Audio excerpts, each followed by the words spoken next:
મિત્રો, આજની આપણી આ વાર્તા એક સત્ય ઘટના પર આધારિત છે, જે સાંભળીને તમારી આંખોમાં પણ આંસુ આવી જશે. ગુજરાતના એક નાનકડા એવા ગામડામાં પંકજભાઈ અને તેમનો પરિવાર રહેતો હતો. આમ તો પંકજભાઈ ગોંડલની બાજુમાં આવેલા નાનકડા એવા ગામના વતની હતા, પરંતુ ઘરની આર્થિક પરિસ્થિતિને લીધે આ શહેરમાં કામની શોધમાં રહેવા લાગ્યા હતા.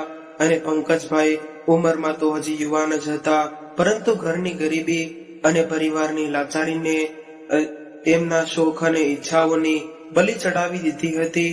અને નાની ઉંમરમાં જ પંકજભાઈના પિતા મૃત્યુ પામ્યા હતા. ઘરમાં નાની બે બહેનો હતી.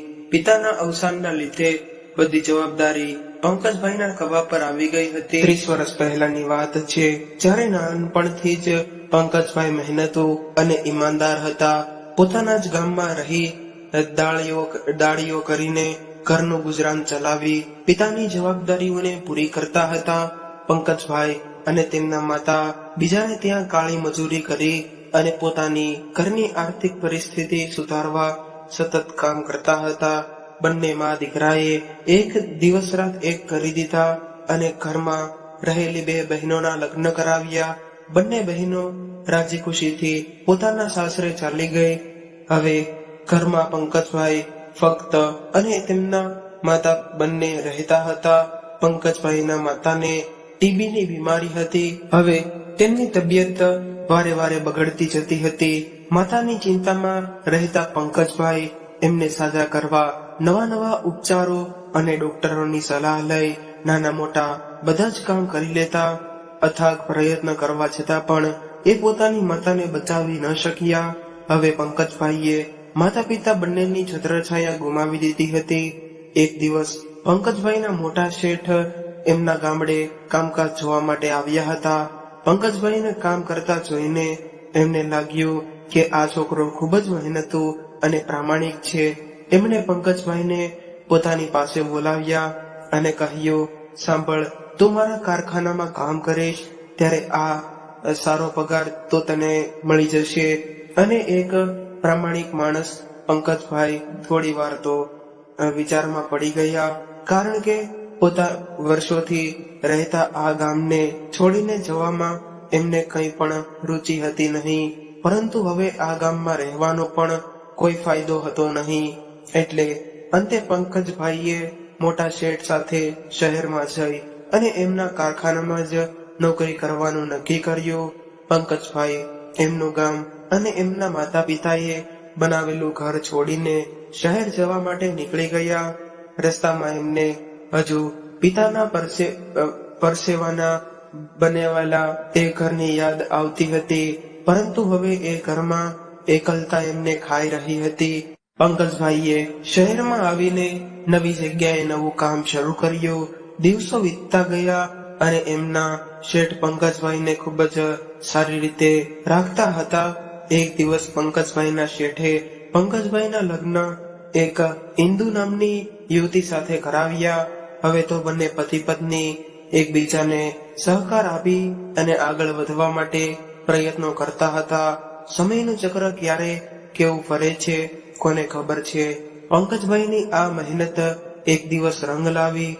એનો જે કંપનીમાં મામૂલી નોકર તરીકે આવ્યા હતા, એ જ કંપનીમાં એમને મેનેજર તરીકેનો હોદ્દો આપવામાં આવ્યો. આ ગરીબ ઘરનો દીકરો એક દિવસ આવડી મોટી કંપનીનો મેનેજર બની જશે, કોઈને ખબર હતી.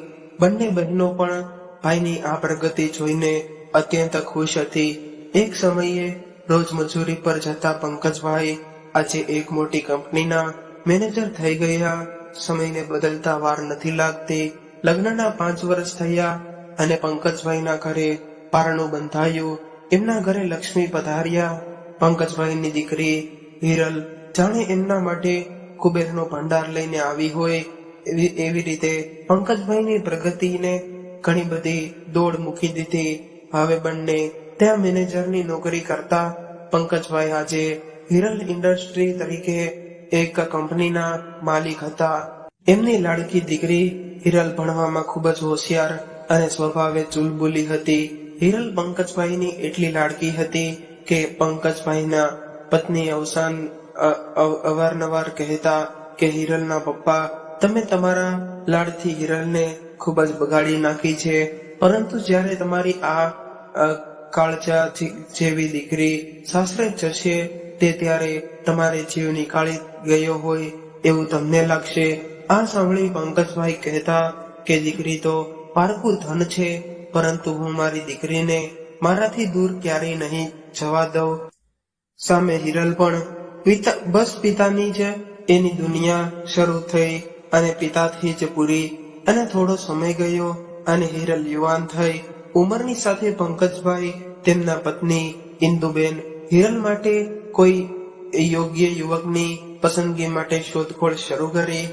હવે હિરલનો અભ્યાસ પૂરો થઈ ચૂક્યો હતો, એટલે એક પિતાએ તેની જવાબદારી નિભાવતા તેની દીકરીને વાત કરી, હીરો અહીં આવતો. પપ્પાનો અવાજ સાંભળીને હિરલ દોડતી આવી. બોલો ને પપ્પા, શું હતું? પંકજભાઈ બોલ્યા, મારે તારી સાથે કંઈક અગત્યની વાત કરવી છે. બસ આટલું કહીને પંકજભાઈએ વાતની શરૂઆત કરી, જો બેટા, હવે તારો અભ્યાસ પણ પૂરો થઈ ચૂક્યો છે, તો હું અને તારા મમ્મી એવું ઈચ્છીએ છીએ કે હજુ અમારી હાજરી છે ત્યાં સુધી તો કોઈ સારો યુવક શોધી અને તારે ધામધૂમથી પરણાવી દઈએ. આ સાંભળતા જ હિરલ ગુસ્સે થઈ ગઈ અને બોલી, પપ્પા, શું હું તમને ભારરૂપ લાગુ છું કે તમે મને પરણાવવાની વાત કરો છો? એટલે પંકજભાઈ હસીને બોલ્યા, અરે મારી લાડકી, એક પિતા માટે ક્યારે એનો કાળજોનો કટકો ભારરૂપ હોય ખરો? બસ આ તો રિવાજ છે કે દીકરીને ગમે તેટલા લાડકોડથી મોટી કરો, પરંતુ અંતે એક દિવસ એને પારકા હાથમાં સોંપવી જ પડે છે. બાપ દીકરીની આ વાતચીતમાં પિતાની ચિંતા અને દીકરીની બાપને છોડીને જવાની ચિંતા દેખાઈ રહી હતી. પંકજભાઈએ કહ્યું, બેટા, જો તને તારી ઓળખાણમાં પણ કોઈ યુવક ગમતો હોય તો મને ખુશીથી કહેજે. તારી ખુશીમાં જ અમારી ખુશી છે. એટલે હિરલ બોલી, પપ્પા, તમે તો મારા ભગવાન છો. ભલા ભગવાન કોઈ ખોટો નિર્ણય લે ખરા? હંમેશા રમૂજ મિજાજમાં રહેતી હિરલ અચાનક આ વાત થતા પછી તેની મજાક મસ્તી થોડી ગુમસુમ રહેવા લાગી અને પંકજભાઈને આ જોઈને મનમાં અફસોસ થયો કે એમણે હિરલ સાથે ખોટા સમયે વાત કરી મૂકી છે. અને હિરલને શાંત જોઈને પંકજભાઈએ કહ્યું, હિરલ, તું આમ ચૂપચાપ ના રહીશ. હું તો ફક્ત એક પિતા તરીકે મારી જવાબદારી તને કહેતો હતો, પરંતુ જ્યાં સુધી તારી મરજી નથી ત્યાં સુધી આપણે કંઈ પણ નહીં કરીએ. પરંતુ મને મારી એ ચુલબુલ હિરલ પાછી આપી દે. આ સાંભળતા જ પંકજભાઈની લાડકીએ એક મોટી સ્માઇલ આપી અને બોલી, પપ્પા, કંઈ પણ કરો, પરંતુ હું તમને અને મમ્મીને છોડીને ક્યાંય જવાની નથી. પંકજભાઈએ હિરલના માથા પર હાથ મૂકીને કહ્યું, બેટા, મારું ચાલે ને તો હું એક મિનિટ પણ તને મારી આંખથી દૂર ન થવા દઉં. બાપ દીકરીનો આ પ્રેમ જોઈ ઇન્દુબેનની આંખોમાં આંસુ આવી ગયા. એ મનમાં વિચારવા લાગ્યા કે હે ભગવાન, જાણે જે દિવસે હિરલ આ ઘરમાંથી વિદાય લેશે ત્યારે એના પિતાનું શું થશે. 1 વર્ષ પછી હિરલના મમ્મી પપ્પાએ હિરલ માટે એક સારો યુવક શોધી અને એના લગ્ન કરવાનું નક્કી કર્યું.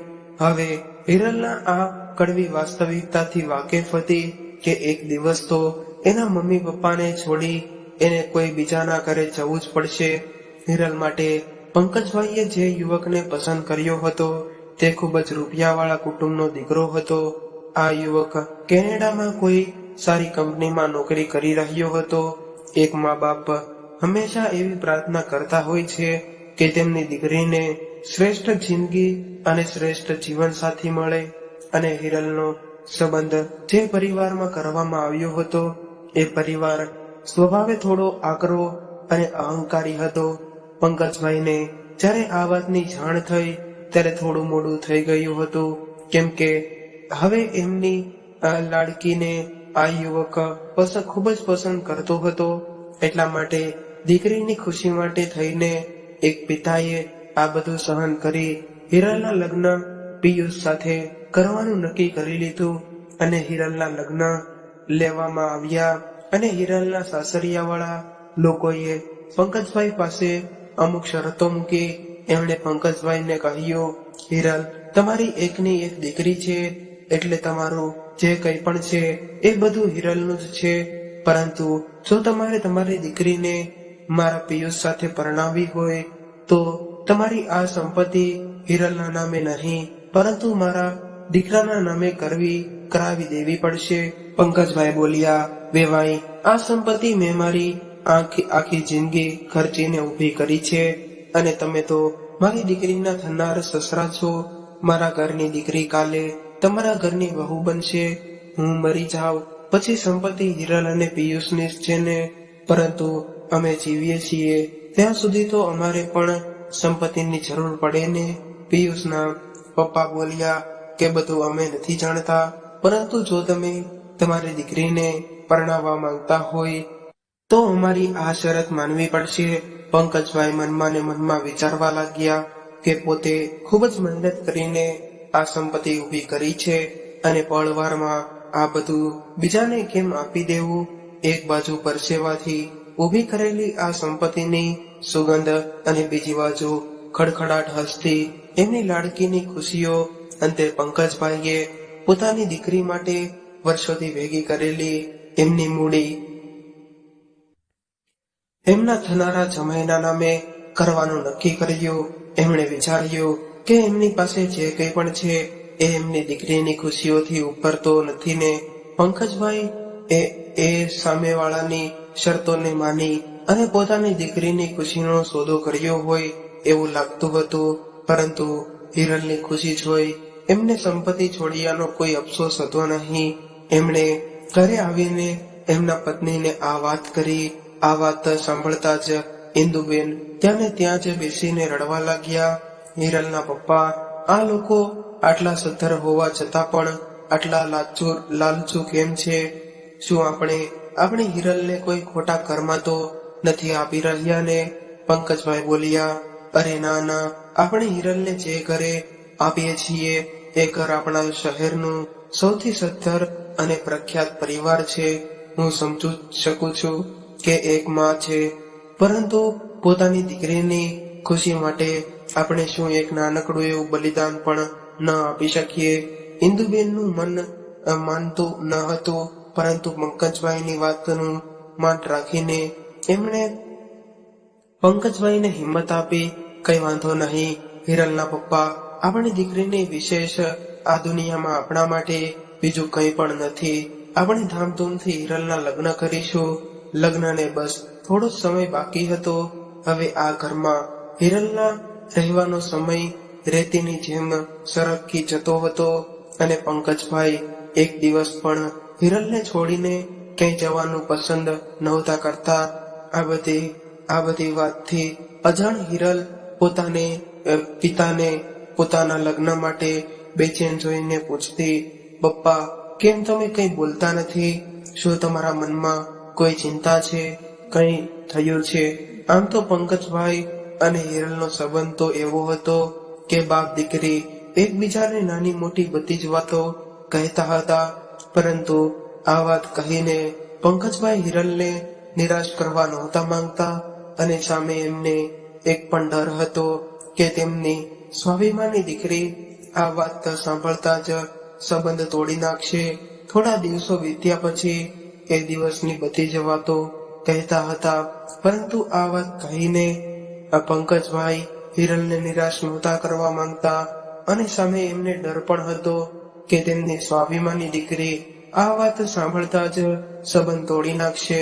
થોડા દિવસો વીત્યા પછી એ દિવસ આવી જ ગયો જ્યારે પંકજભાઈને એમના કાળજા કેરા કટકાને બીજાના હાથમાં સોંપવી પડી અને ખૂબ જ ધામધૂમથી લગ્નની તૈયારીઓ કરવામાં આવી. હિરલને ગમતી બધી જ વસ્તુને લઈને પંકજભાઈએ એના લગ્ન ખૂબ જ ધામધૂમથી કર્યા. પોતાની નાનકડી એવી હિરલને લગ્નના ખરચોડામાં જોઈને પંકજભાઈ થોડીવાર માટે તો જોતા જ રહી ગયા.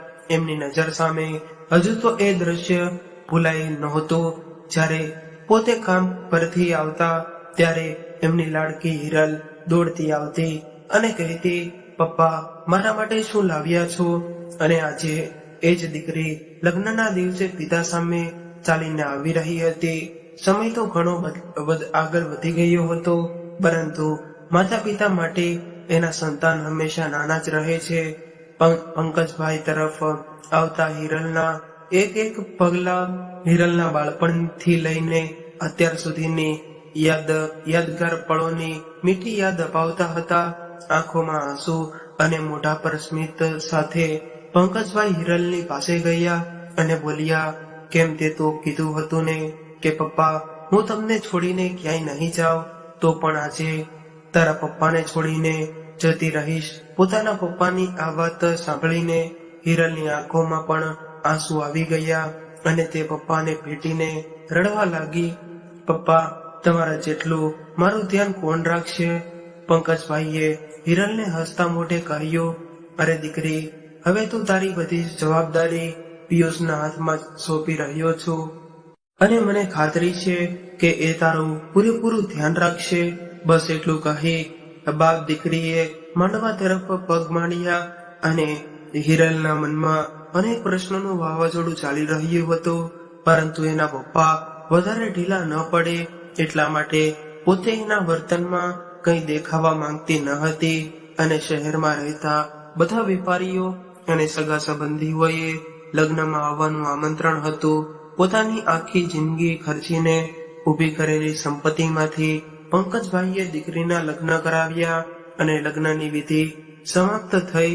અને જે પરિસ્થિતિને વિચારી પંકજભાઈ અને ઇન્દુબેન બેચેન થઈ જતા હતા, એ સમય આજે એમની સામે આવી ઊભો હતો અને પંકજભાઈને પોતાના કાળજાના કટકાને વિદાય આપવાનો સમય થઈ ગયો હતો. એક દીકરીથી અલગ થવું એ વેદના એક બાપ જ સમજી શકે છે. પોતાના લોહી અને લાડકોડથી સિંચેલી દીકરીને એક દિવસ કોઈ પારકાના હાથમાં સોંપી દેવી, એનું કઠણ હૃદય રાખવું ખૂબ જ અઘરું છે. પંકજભાઈ અને હિરલબેને એકબીજા સામે કોઈ જોઈ શકે એવી હાલતમાં ન હતા, પરંતુ પંકજભાઈ હૃદય કઠણ કરીને હિરલ પાસે ગયા અને બોલ્યા, હીરો, તારા મમ્મી પપ્પા એ આપેલા સંસ્કારને જાળવી રાખજે અને તારું ધ્યાન રાખજે. ભગવાન તને મારી બધી જ ખુશીઓ આપી દે અને તારા આવનારા દુઃખો મને આપી દે. બસ આટલું કહી પંકજભાઈએ પોતાની દીકરીને સાસરે વળાવી અને હિરલે પોતાનો પગ પિયરમાંથી ઉપાડી અને સાસરિયામાં ગૃહ પ્રવેશ કર્યો. પિયુષ અને હિરલને તો કેનેડા જવાનું હતું, પરંતુ હજુ તો નવા લગ્ન હતા અને સંબંધીઓને મળવાનું બાકી હતું.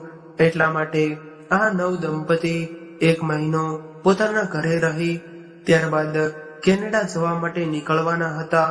હિરલ સાસરે ખૂબ જ ખુશ હતી. એ પંકજભાઈ ને ફોનમાં કહેતી, પપ્પા બધા સ્વભાવના ખૂબ જ સારા છે અને તમારી કે મમ્મીની કમી મહેસૂસ નથી થવા દેતા. આ વાત સાંભળી પંકજભાઈના મનને નિરાશ થઈ કે બસ પોતાની દીકરી માટે જ એમણે આ બધું કર્યું છે. હિરલના લગ્ન થયા ને 1 મહિનો થઈ ગયો અને નક્કી કર્યા મુજબ બંનેનો કેનેડા જવાનો સમય થઈ ગયો. પંકજભાઈ અને ઇન્દુબહેન હિરલ અને જમાઈને મળવા માટે અમદાવાદ પહોંચ્યા અને મમ્મી પપ્પાને જોતા જ હિરલના મોઢા પર હરખનો કોઈ પાર ન રહ્યો. એ દોડતી આવી અને બોલી, મમ્મી પપ્પા તમે કેમ આટલું મોડું કરી દીધું? પંકજભાઈ બોલ્યા, હીરો, તને તો ખબર છે ને કે તારી મમ્મી કોઈ પહોંચી શકે ખરું? એ તારા માટે અને તને ભાવતી બધી વાનગીઓ બનાવતી હતી. તારી મમ્મી કહે કે ખબર નહીં હવે હિરલ આપણને પાછી ક્યારે મળે, એટલા માટે હું અત્યારે જ એને ભાવતું બધું જમાડી દઉં, કેમ કે કેનેડામાં સુખ સુવિધા વાળી જિંદગી તો હશે, પરંતુ મમ્મીના હાથનો આ સ્વાદ નહીં મળે. એટલે હિરલ બોલી, હા પપ્પા, સાવ સાચી વાત છે, મારી પાસે બધું હશે પરંતુ તમે બંને નહીં હો. બસ એટલી વાતચીત કરતા જ ત્યાં તો હિરલની ફ્લાઇટનો સમય થઈ ગયો અને ઘરના સભ્યોને વિદાય આપી હિરલે પિયુષ સાથે કેનેડા તરફ જવાનો પહેલો કદમ મૂક્યો અને ન જાણે કેમ ઇન્દુબહેન સાવ શાંત થઈ અને હિરલ તરફ જોતા હતા. પંકજભાઈએ પૂછ્યું, ઇન્દુ કેમ આમ ચૂપચાપ જુએ છે? એટલે તેમણે કહ્યું, ખબર નહીં કેમ પણ આજે મારો જીવ ખૂબ જ મૂંઝાય છે અને મને એવું લાગે છે કે હિરલ આપણી પાસે પાછી આવશે કે નહીં. પંકજભાઈ બોલ્યા, અરે ગાંડી, આપણી દીકરીને આટલું સારું સાસરું મળ્યું છે, દીકરા જેવો જમાઈ મળ્યો છે, તો આટલી ચિંતા શેની કરે છે? થોડો સમય જવા દે, હિરલ ફરી આપણને મળવા આવશે. અહીં હિરલ કેનેડા ગઈ અને શરત મુજબ બધી સંપત્તિ પિયુષના નામે કરી અને પંકજભાઈ અને ઇન્દુબહેન તેમના ગામડે પરત ફરી ગયા. અને હિરલ આ વાતથી પૂરેપૂરી અજાણ હતી. હિરલ કેનેડા ગઈ એને 3-4 દિવસ થઈ ગયા હતા. એક દિવસ હિરલનો ફોન આવ્યો. દીકરીને ખુશ જોઈને માતા પિતાને સંપત્તિ ગુમાવ્યાનો કોઈ અફસોસ હતો નહીં. કેનેડા ગયા પછી શરૂઆતમાં 2-3 દિવસે હિરલ સાથે વાત થતી, પરંતુ ધીમે ધીમે હિરલના ફોન આવવાનું ઓછું થઈ ગયું. માતા પિતાએ એમ વિચારીને મન વાળી લીધું કે ચલો દીકરી પોતાના પરિવારમાં સુખી છે. પહેલા જ્યારે પણ હિરલનો ફોન આવતો તો તેના અવાજ પરથી એની ખુશી સમજાઈ જતી હતી, પરંતુ ધીરે ધીરે તેના અવાજમાં ઉદાસી લાગવા લાગી. અને પંકજભાઈએ ઘણી વખત હિરલને પૂછ્યું પણ ખરું કે શું વાત છે હિરલ? હિરલ દર વખતે એવું જ કહેતી કે બધું બરાબર છે પપ્પા, અત્યારે મારે કામ છે, થોડી વાર પછી તમને ફોન કરું એમ કહીને હિરલ ફોન મૂકી દેતી. આ વખતે 15 દિવસ થઈ ગયા, પરંતુ હિરલનો ફોન ન આવ્યો. પંકજભાઈને હિરલની ચિંતા થઈ હતી. એ ઘણા દિવસ થઈ ગયા છે, પરંતુ હજુ એના કોઈ સમાચાર નથી મળ્યા. મનમાં મૂંઝાતા પંકજભાઈએ જમાઈને ફોન લગાવ્યો. ફોન પર કઈ જવાબ ન મળ્યો. એ વાતને પણ 15 દિવસ થઈ ગયા હતા. ફરી પંકજભાઈએ એ જમાઈને ફોન કર્યો અને બોલ્યા, હેલો પિયુષ કુમાર, કેમ છો? પિયુષે કહ્યું, હા પપ્પા બોલો ને, શું હતું? બેટા હિરલ ક્યાં છે? ઘણા દિવસો વીતી ગયા, પરંતુ હજી હિરલનો કોઈ ફોન આવ્યો નથી. એટલે પિયુષે કહ્યું, પપ્પા એમાં એવું છે ને કે કેનેડા ફરવામાં હિરલ તમને ફોન કરવાનું ભૂલી ગઈ હશે અને અત્યારે હિરલ એના કામથી બહાર ગઈ છે અને આવે એટલે તમારી સાથે વાત કરાવી દઈશ. બસ એટલું કહીને પિયુષે ફોન મૂકી દીધો. આ વાત સાંભળીને પંકજભાઈના મનને થોડી રાહત થઈ અને હિરલના ફોનની રાહ જોતા પંકજભાઈ ફોનની બાજુમાં કલાકો સુધી બેઠા રહ્યા, પરંતુ હિરલનો કોઈ ફોન આવ્યો નહીં. આ વાતને 1 મહિનો થઈ ગયો હતો, છતાં પણ કઈ સમાચાર નહોતા. દિવસો વીત્યા ગયા અને પિયુષ દર વખતે પંકજભાઈ સાથે વાત કરી અને ફોન મૂકી દેતો હતો. પછી તો પિયુષે પણ પંકજભાઈનો ફોન ઉપાડવાનું છોડી દીધું. પંકજભાઈને હિરલની ચિંતા કોરી ખાતી હતી. એક દિવસ પંકજભાઈ પિયુષના ઘરે ગયા અને એના મમ્મી પપ્પાને વાત કરી, પરંતુ આ અહંકારી લોકોએ પંકજભાઈને અપમાનિત કરીને ઘરમાંથી કાઢી મૂક્યા. પંકજભાઈ ત્યાંથી નીકળીને રસ્તા પર બેસી ગયા. હવે ઇન્દુબેનની જેમ તેમણે પણ હિરલની ચિંતા થવા લાગી. એમને વિશ્વાસ હતો કે હિરલ એમની સાથે વાત કર્યા વગર રહી ન શકે. એક પિતાની દીકરી પ્રત્યેની આ વેદના બધાને કરુણમય કરી દે એવી છે. પંકજભાઈએ ઘરે આવીને ઇન્દુબેનને બધી વાત કરી અને કહ્યું, નક્કી કંઈક તો ગડબડ છે, નહીંતર આપણી હિરલ આવું ન કરે. દીકરીની ચિંતા કરતા આ મા બાપનું હૃદય ન આવવાના વિચારોથી વલોપાત કરવા લાગ્યું. અંતે પંકજભાઈએ નક્કી કર્યું કે પોતે કેનેડા જઈને હિરલને મળશે, પરંતુ પંકજભાઈ પાસે હવે કોઈ મૂડી ન હતી, કેમ કે એમની પાસે રહેલી બધી જ મૂડી એમણે જમાઈના નામે આપ કરી દીધી હતી અને હવે એમની પાસે રહેલું ગામડાનું એક મકાન કે જે એમના માતા પિતાની છેલ્લી નિશાની હતી એ જ હતું. પરંતુ હિરલ પાસે પહોંચવા માટે પંકજભાઈને સારા એવા રૂપિયાની જરૂર હતી. પોતાની દીકરી પાસે પહોંચવા માટે એક પિતાએ પોતાના બાપની છેલ્લી નિશાની કુરબાની આપી અને કેનેડા જવાનું નક્કી કર્યું. પંકજભાઈએ રૂપિયાની વ્યવસ્થા કરી અને કેનેડા પહોંચ્યા. કેનેડા તો પહોંચી ગયા હતા, પરંતુ હિરલ અને પિયુષ ક્યાં રહે છે, શું કરે છે એનો એને કોઈ પણ અંદાજો ન હતો. એક નાનકડા શહેરમાં રહેતા પંકજભાઈને વિદેશનો શું ખ્યાલ હોય છે? એ હિરલને શોધવાનું ક્યાંથી શરૂ કરે એ કંઈ પણ સમજાતું ન હતું.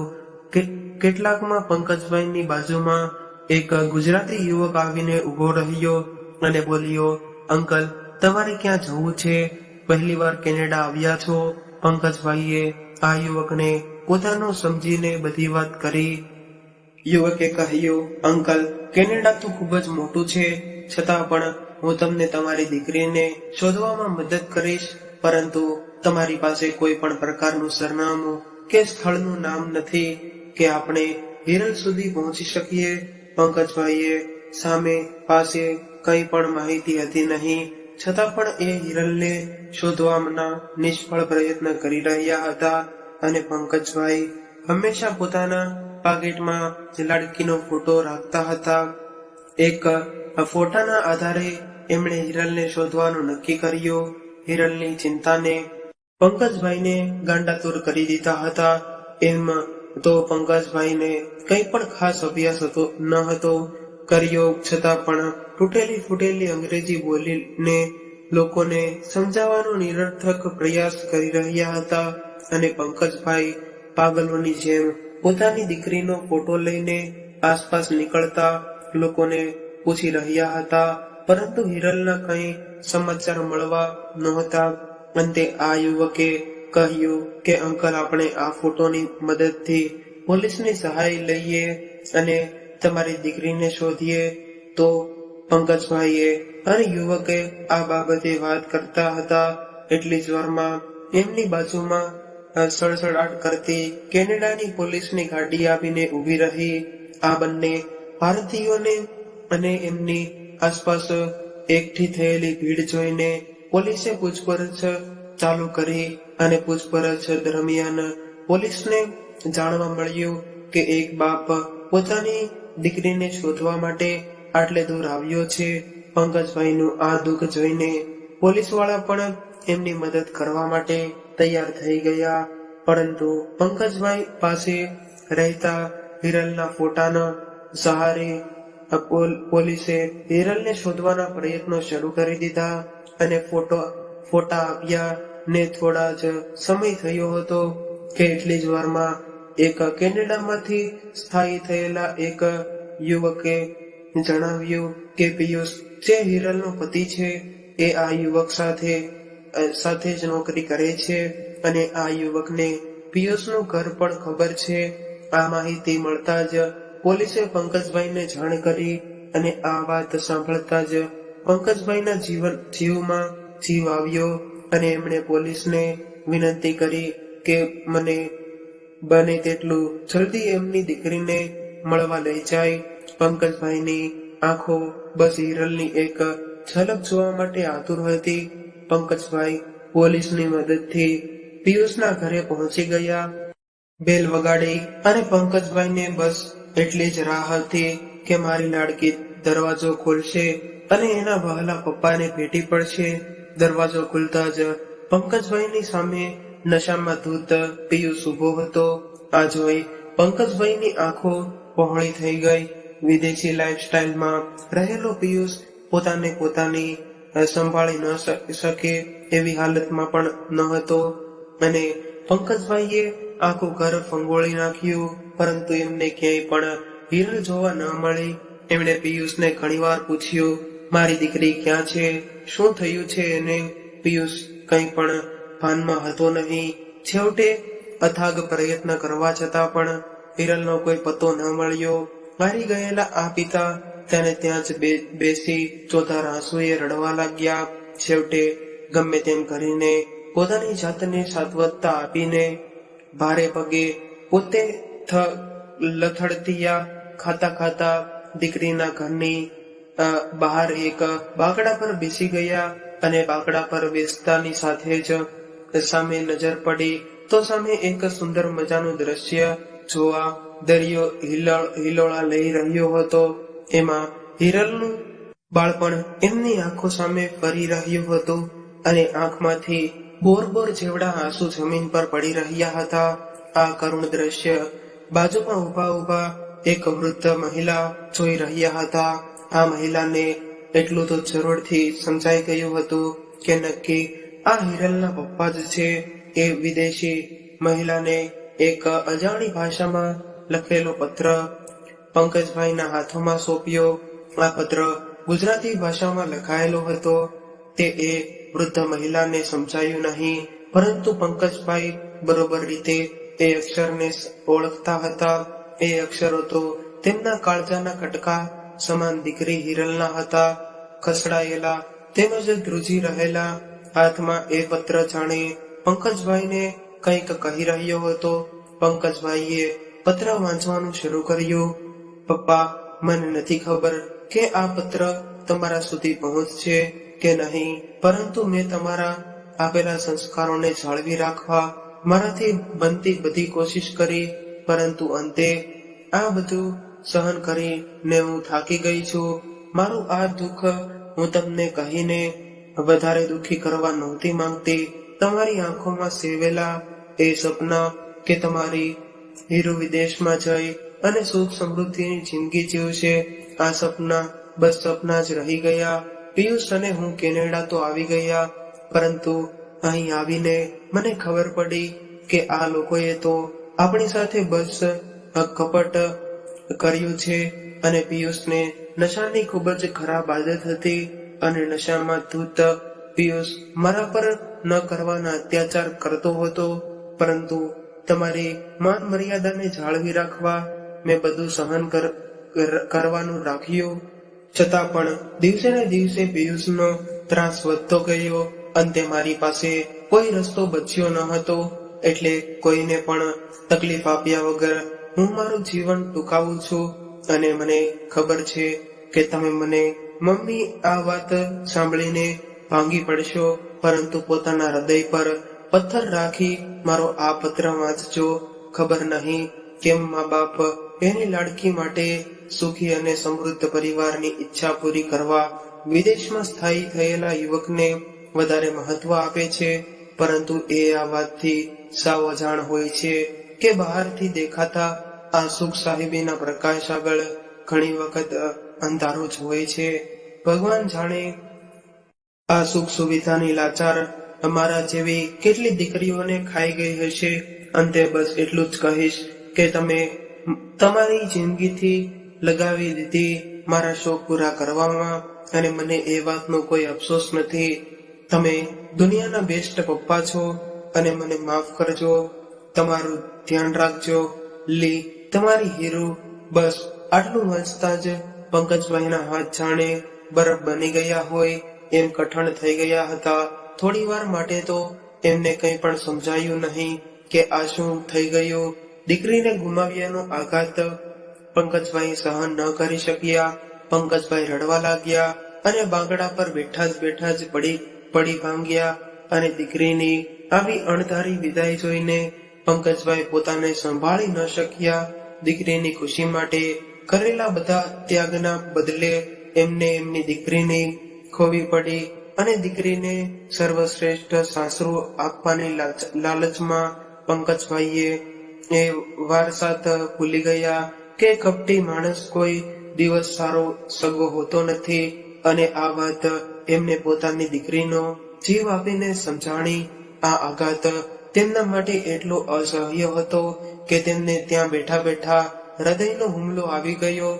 મિત્રો, આજની આ વાર્તા તમને કેવી લાગી અને તમે કયા શહેરમાંથી સાંભળી રહ્યા છો તે કોમેન્ટ કરીને જરૂરથી જણાવજો.